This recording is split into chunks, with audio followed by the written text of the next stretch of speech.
específicas, né, para a nação de Israel? Eu entendo que, pelo menos indiretamente, a gente tem o cumprimento de profecias, né? O pastor Alexandre mencionou há pouco algumas profecias, um texto de Ezequiel, ou foi, acho que na abertura. Foi na matéria. Dos judeus, vale. dos vales de ossos secos, ou seja, essa reconstituição do Estado de Israel. Eu entendo, particularmente entendo que Deus tem um plano com Israel, isso eu vejo no Antigo e no Novo Testamento. Deus não vai abrir mão desse plano. Mas eu tenho alguns senões a respeito disso, né? Por exemplo, a associação indevida que se faz entre Daniel, no Antigo Testamento, que estava no exílio também, e o movimento sionista de Theodor Herzl, depois Ben-Gurion, como o pastor Alexandre mencionou. Daniel, na Babilônia, se arrependeu dos pecados do povo e pediu que Deus voltasse com o povo para a Terra Santa. Isso no movimento sionista jamais aconteceu, porque era um movimento ateu, socialista do leste europeu. Então, não é indevida essa associação. Esse pessoal usou a narrativa bíblica, porque, de fato, estava no inconsciente coletivo de toda a Europa era cristã, então apelar para uma história de anterioridade de permanência na Terra era interessante porque todo cristão na Europa associaria isso facilmente. Mas isso não significa que eles tivessem um plano de arrependimento ou de fé para poder movimentar essa população judaica que, de fato, precisava de uma terra, pois, afinal de contas, desde o século XIII estavam sendo perseguidos em vários países na Europa. Isso é reconhecido. E aí a culminância é aquele monstruoso cenário de um holocausto nazista que, de fato, foi a gota d'água, né? Muito bem. Então, esse movimento sionista, na minha perspectiva, ele pode ser usado por Deus como um elemento, um agente para cumprimento de profecias, mas isso não significa rigorosamente que já seja. Na visão dispensacionalista que o pastor Alexandre disse, esposar, Scofield apresenta na Bíblia que Israel tem um lugar dentro da profecia, mas hoje, como já foi dito aqui, nós vivemos o tempo dos gentios. Então, quem é o agente da igreja hoje, do plano de Deus hoje? É a igreja. Israel está para ser evangelizado, né? Considerando o mesmo texto de Daniel, se considerar 70 semanas, já se cumpriram 69 semanas daquela profecia, falta uma semana. Essa semana vai ser para os judeus, mas hoje ela não está se cumprindo, não estamos vivendo o período da grande tribulação. Hoje é o período da igreja, né? A menina dos olhos de Deus hoje não é Israel, é a igreja. Israel precisa ser evangelizado. Só um dado populacional. Hoje a população de cristãos em Israel é de 2%. Entre os palestinos é 10 vezes mais. 20% da população dos palestinos. Nós temos 1.070, se não mataram, se Israel não matou, temos 1.070 cristãos na faixa de Gaza e 40 mil na Cisjordânia ocupada, né? Então, eu acredito que haverá, sim, profecias sendo cumpridas, precisamos fazer essas ressalvas, e aí fazer um contraponto à fala do pastor amigo, do pastor Alexandre, né, que disse que terras bíblicas, povo bíblico, solução bíblica. Na solução desse conflito, essa é uma situação que não pode permanecer, porque o conflito é por terra, rigorosamente por terra. Se formos na ONU, levantar a Bíblia e dizer, olha, aqui diz que a terra é minha. Os muçulmanos, que a maioria dos palestinos não é muçulmana, são secularizados, como em Israel, que 73% da população é secularizada, né? Os muçulmanos podem levantar o Corão e dizer a mesma coisa. Então, é um conflito por terra, precisa ser resolvido na mesa de negociação sem religião. Mas o senhor não vê a religião no conflito? Sim, a religião é um elemento agravante, mas eles não brigam por religião. Claro que o elemento religioso vai inflamar desejos de um lado e de outro, né, de extermínio mútuo. Não é só aquele ex-presidente do Egito que falou que ia jogar Israel no mar. O Ben-Gurion, quando fundou Israel, também falou: precisamos de alguma coisa que tire os palestinos da terra, como uma guerra. Sim. Então, parece que isso foi uma profecia. Não tem jeito? Bom, eu entendo da seguinte maneira. Lá em 1920, Vladimir Jabotinsky, que era um judeu do leste europeu, e que também fez trabalhos terroristas em Israel, porque não é só o grupo palestino que tem movimentos terroristas, né? O partido Likud, que é o partido que dá sustentação ao Benjamin Netanyahu, que hoje é primeiro-ministro, se pesquisar, você vai ver que antigamente chamava Irgun. Irgun era um grupo terrorista, né, que também fazia terrorismo contra os árabes que estavam na Palestina, quando os judeus começaram pelo movimento sionista a ir para a terra. Então, nós estamos falando de coisas muito iguais, tanto lá quanto cá. Quando se fala, por exemplo, que o Hamas quer o extermínio de Israel, precisamos fazer o contraponto de que os judeus ultra-ortodoxos de Israel também querem o extermínio dos palestinos na região.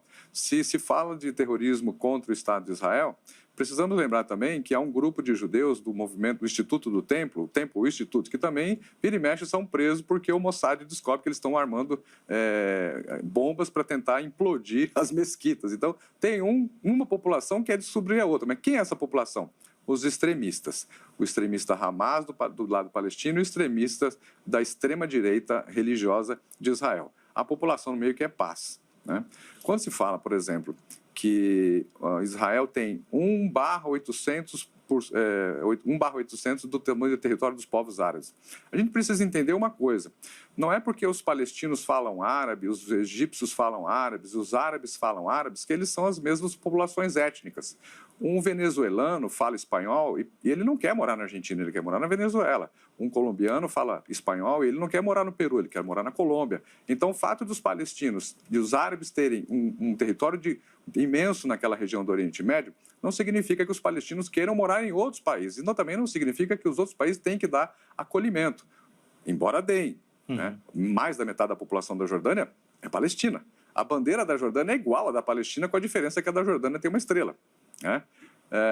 Aí tem Gaza também, que é um campo de concentração, um campo como os judeus sofreram na Europa. Gaza também a população foi deslocada quando os judeus fizeram guerra, foi deslocada para a faixa de Gaza, ali tinha Karen Armstrong, no seu livro de história sobre os monoteísmos, diz que tinha um rabino ali no século XVI, tinha uma comunidade rabínica e vivia em paz, tranquilamente.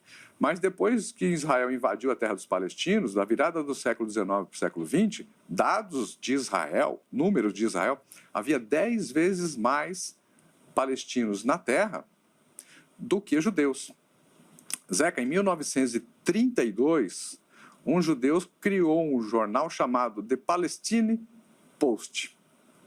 Se não existia um povo palestino, como é que um judeu cria um jornal com o nome de Palestina? Havia um fundo de arrecadação de verba, de recursos na Europa, chamado Palestinian Fund, né? Também criado no início do século XIX. Então, existia. Agora, esse conflito tem solução? Na minha maneira de ver, sim. Eu já fui no programa lá dos Adventistas, lá na Novo Tempo, fizeram a mesma pergunta. Na minha opinião, quando os dois lados aceitarem Jesus, o conflito acaba, porque nós somos forasteiros e peregrinos, né? Não lutamos por terra. Cristãos não brigam por terra. Judeus e muçulmanos, sim, né? Mas aí a população majoritária nem sempre é religiosa, nem de um lado e nem do outro. Então, até aí tá bom. Agora, a questão da terra precisa ser resolvida, no meu entendimento, fora do elemento religioso. Há um plano no Israel, tanto o governo de direita como de esquerda, eles seguem aquilo que a gente chama aqui no Brasil, precisamos ter um programa do Brasil, um plano para o Brasil. Já ouviu falar isso os políticos, né? Sim. Um programa de Estado. Lá tem, que é a extinção, a remoção dos palestinos. Na mídia aparece dizendo uma coisa, mas na prática a ideia é tirar os palestinos dali, tanto um como o outro. Então, a solução fica... Eu não sei se eu respondo a sua pergunta com isso, mas... É possível ficar a par disso? Tem como? Eu não sei se eu entendo direito a sua pergunta. Você acha que a população apoia os grupos, os exércitos? Não, porque assim, quando o pastor Alexandre fala assim, ó, Israel vai atacar o Hamas, porque o Hamas atacou, então nós estamos falando de um grupo terrorista, a gente quer destruir isso. Legal. É possível destruir o Hamas sem destruir a população? Do mesmo jeito que o Hamas... a gente quer atacar a instituição Israel. É possível atacar Israel sem atacar a população? Aí... Nessa camada mais baixa... Porque quando vocês falam aqui, eu fico com a impressão que lá no, vamos dizer assim, no chão da fábrica, todo mundo se entende. Mas quando sobe, a coisa pega. Mas quem paga mesmo é quem está lá embaixo. Então, toda a confusão que tem aqui em cima vai refletir lá embaixo. É possível que essa população, de alguma forma, fuja ou não seja afetada por esse conflito? Olha, os palestinos são uma coisa, o Hamas é outra. os palestinos fizeram eleições em 2005, e aí você tem duas situações. Cisjordânia está no centro, que não é um território totalmente palestino, porque Israel constrói ilegalmente assentamentos. Quando se fala a Cisjordânia ou a Palestina ocupada, nós estamos falando de todo um programa israelense de ocupação das terras palestinas por meio de assentamentos. Meu orientador no doutorado na USP, um judeu holandês, Dr. Peter Demand, que voltou para a Holanda agora, ele fez o doutorado dele em Israel, ele morou 10 anos lá, ele fez o doutorado dele só estudando a questão dos assentamentos. Os assentamentos nada mais são do que roubo de terra palestina com a proteção do exército de Israel e injeção do dinheiro do governo. Então, essa é uma situação.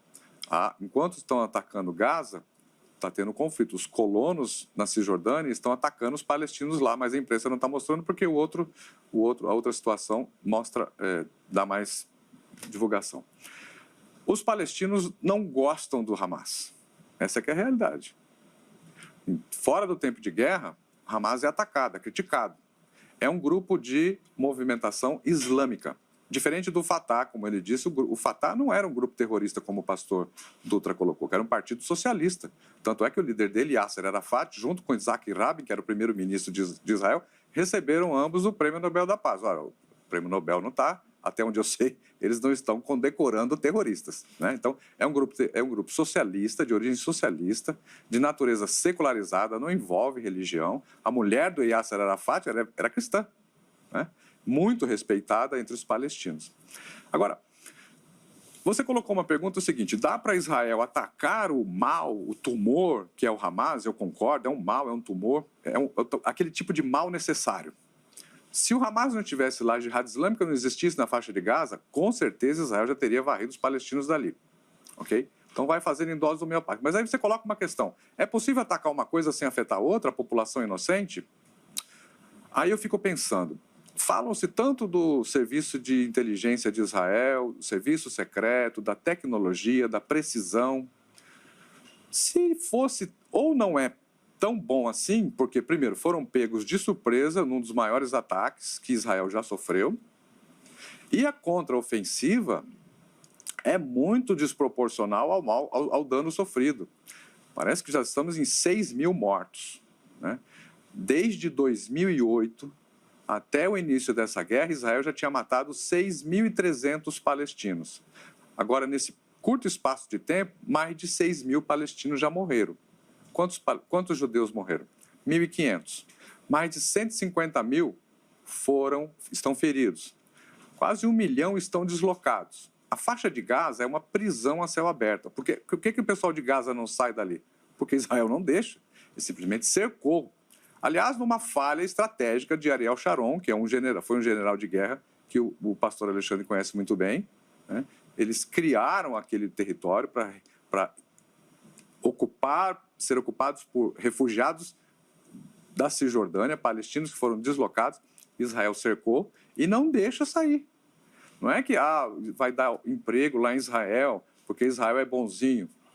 Não, a economia está sufocada. O sujeito vive da pesca, ele não pode navegar, acho que 20 quilômetros para dentro do mar, a guarda costeira de Israel vem. Então, ali é cercado por terra, ar e mar, né? Então, quando um foguete de Israel ataca, por exemplo, um hospital, que é um hospital batista, onde tem gente sendo atendida e tem gente sendo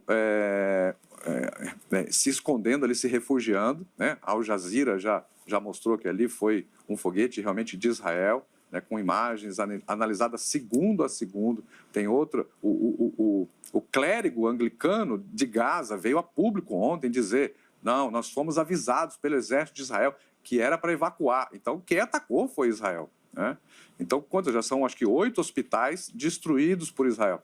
Então, ou Israel de fato não tem essa tecnologia e precisão toda no seu serviço secreto e serviço bélico, ou estamos diante de um genocídio, uma tentativa de eliminação de uma população. Porque se vai atacar o Hamas, Israel sabe onde estão os membros do Hamas? Para matar um, precisou matar 6 mil, porque anunciaram só um líder que foi morto anteontem, né? Conseguimos matar um líder, um dos cabeças da organização, mas matou 6 mil. 70% desses mortos são mulheres e crianças. Tão mulheres e crianças e tão cidadãos quanto os israelenses que morreram. Mas e a comoção? A comoção na igreja é pelos judeus que morreram. Então, é uma situação... Novamente, repito, eu não sei se eu respondi a sua pergunta, mas... Olhando para adiante, nós estamos falando aqui de uma situação que já vem decorrendo aí, já na história, aí, que não é nova. O único conflito sem solução do século XX. Então, todos os outros foram resolvidos. Era isso que eu ia perguntar. Então a gente não tem perspectiva. Temos sim, porque a gente acredita na profecia. E a profecia diz que Deus vai intervir em algum momento. Né? A partir da leitura de Apocalipse 12, que é um texto curioso do Apocalipse. Desculpa, eu interrompi você e passei de entrevistado a entrevistador. Não, eu ia nessa pergunta mesmo, pode ir, vamos lá. A partir de Apocalipse 12, eu entendo que ali é um texto bem curioso e atípico dentro da profecia. O Apocalipse ele não é todo profecia, né? Ele tem cartas, ele tem hinos, e ele tem história também. Parte do capítulo 12 é história, porque olha para trás. Está falando do nascimento do Messias, o filho da mulher, que na mulher é a nação de Israel, mas ali adiante ele avança para o futuro. E eu entendo a partir da leitura desse capítulo que Israel ainda vai passar por um outro exílio, vai ser deslocado da sua terra, né, até com auxílio de talvez alguma intervenção sobrenatural, porque fala que a terra abriu a boca e engoliu aqueles que estavam perseguindo a mulher, e a mulher foi exilada no deserto, até resgatando o Salmo 55, né? O Salmo 55 diz, quem me dera asas como pomba, fugiria e estaria em segurança no deserto. E aí, no Apocalipse, essa pomba parece que cresceu e virou águia, né? Aí a mulher recebe asas de águia. Assim como a serpente, né? Sim. Que no Éden era serpente, no Apocalipse se torna um dragão. É curioso. Alguém está alimentando esses bichinhos, né? Não, enquanto a gente está dormindo. Então, baseado nisso, e na situação que a gente contempla hoje, eu acredito que Israel ainda vai ser exilado mais uma vez para que o remanescente seja salvo. O Estado de Israel não tem absolutamente nada a ver com Deus, né? O texto do Apocalipse fala sempre de um remanescente, um grupo menor. Paulo, na carta aos Romanos, também fala de um remanescente que vai ser salvo. Esse remanescente é o que tem fé. Não é esse Israel que está aí, né? Não é esse governo que está aí, não é esse exército que está aí, essa população de 73% de secularizados que simplesmente levam a cultura religiosa de Israel, assim, eles param de trabalhar no sábado, todo mundo para porque o país está parado. Mas isso não significa que eles vão ali à casa de Deus, adorar a Deus. Absolutamente não. Na minha pesquisa de doutorado, eu entrevistei mais de 60 cristãos que foram para Israel em viagens turísticas. Quando voltavam decepcionados. Eu pensei que eles tivessem um mínimo de temor, as pessoas falavam, um mínimo de temor a Deus. Eu pensei que eu fosse ser bem tratado numa loja israelense, os caras não querem conversar. E quando vê um palestino, aí é aquela festa. O palestino é como o nordestino, né? Faz festa, dá chazinho, quer discutir preço, barganhar. Então eles voltavam melhor impressionados com os palestinos do que com os israelenses. E lembrando que os palestinos não são terroristas como pode ser pintado. E principalmente uma aplicação para o nosso telespectador, por favor. Ok, a gente analisou aqui, tentamos analisar e apresentar elementos de várias ciências, né? Sociologia, história, teologia e outras, para entender um pouco esse conflito, né? Mas nessas considerações eu queria chamar a atenção para um aspecto bíblico. Como cristão, a gente precisa ler o Antigo Testamento a partir das lentes do Novo Testamento, né? Paulo, ainda ontem, lecionava sobre Carta aos Romanos, capítulos 9 a 11.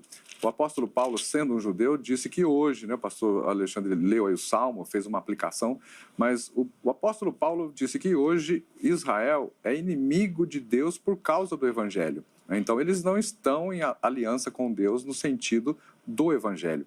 O próprio Paulo faz uma leitura e interpretação em Gálatas capítulo 3, versículo 16, que Abraão recebeu uma promessa, mas Paulo diz, a promessa não diz aos seus descendentes, como se dissesse de muitos, mas ao seu descendente, que é Jesus.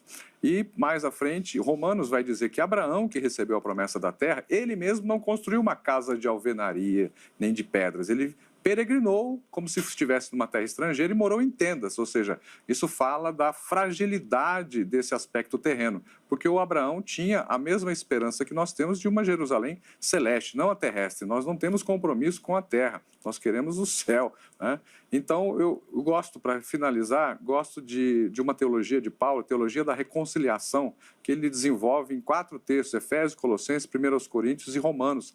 Ele fala que nós devemos trabalhar pela reconciliação, a reconciliação entre aqueles que estão separados por questões sociais, por questões étnicas, por questões culturais e questões religiosas, né? Então, eu acho que esse é o posicionamento da igreja hoje, independente dessa discussão aqui, que é rica, né? Ele traz o conhecimento dele, eu trago o meu conhecimento, você faz a mediação, mas aí, como o público maior do nosso programa é o público cristão, então um apelo a que se preste atenção a isso, não se envolver em discussões e que podem provocar mais brigas na internet, em redes sociais, né? Mas orar pela paz de um povo e pela paz do outro povo. Afinal de contas, Deus amou o mundo, né? Não amou só um grupo, não amou só a igreja. Deus amou o mundo e está tentando reconciliar a todos por meio da igreja, que é a agência de Deus hoje. Sim, e também deixando claro que no mundo nós teremos essas situações, né? Sim. Esse escalonar da guerra deve ser só piorar. Imagino que a gente Ela vem por ondas, né? Ela piora, depois some, ninguém mais fala nada. Daqui a alguns anos a gente é convidado para voltar aqui, discutir de novo. Eu falei isso na minha dissertação de mestrado, eu defendi em agosto de 2014. Eu falei de tempo em tempo, anotem aí, de tempo em tempo, pode resgatar o programa, a gravação aí. De tempo em tempo essa guerra existe, porque é um programa que está sendo aplicado na prática.